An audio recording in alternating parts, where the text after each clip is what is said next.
ദൈവത്തിൻ്റെ ഏറ്റവും പ്രിയമുള്ളവരെ, അവിടുത്തെ സമാധാനം ഞാൻ ആശംസിക്കുന്നു. ഇന്ന് കർത്താവ് നമുക്ക് നൽകുന്ന ദൂത് 1 കൊരിന്തോസ് 16:18. അവർ എൻ്റെയും നിങ്ങളുടെയും ആത്മാവിനെ ഉന്മേഷപ്പെടുത്തി. ഇങ്ങനെയുള്ളവരെ നിങ്ങൾ അംഗീകരിക്കണം. അങ്ങനെ ചില മനുഷ്യരുണ്ട്, അവരുടെ സാന്നിധ്യം, അവരുടെ വാക്കുകൾ വലിയ ഉന്മേഷം നമുക്ക് നൽകും. വല്ലാതെ തകർന്നിരിക്കുന്ന, പൊട്ടിപ്പോകുന്ന ജീവിതാവസ്ഥയിലായിരിക്കാം അപ്പോൾ ചില മനുഷ്യർ കടന്നു വരും. അവരുടെ സാന്നിധ്യം, അവരുടെ വാക്കുകൾ, അവരുടെ ഇടപെടലുകൾ നമ്മെ വല്ലാതെ ഉന്മേഷപ്പെടുത്തും.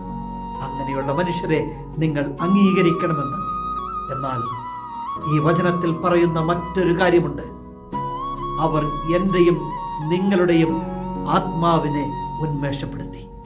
ആത്മാവിനെ ഉന്മേഷപ്പെടുത്തുന്ന ചില മനുഷ്യരുണ്ട്, പ്രാർത്ഥനയുടെ പിൻബലമുള്ള ചില മനുഷ്യർ. ആ മനുഷ്യരെ കണ്ടെത്തിക്കഴിഞ്ഞാൽ അവർ നൽകുന്ന ഉന്മേഷം എത്ര വലുതെന്ന് അറിയാമോ? ആ ഉന്മേഷം പിന്നെ ജീവിതത്തിൽ നിന്ന് മാറിപ്പോയില്ല. അങ്ങനെയുള്ള മനുഷ്യരെ അറിയണം, അവരെ അംഗീകരിച്ചേ മതിയാകും. കരുണാമയനായ ദൈവം നമ്മെ എല്ലാവരെയും സമൃദ്ധിയായി അനുഗ്രഹിക്കും.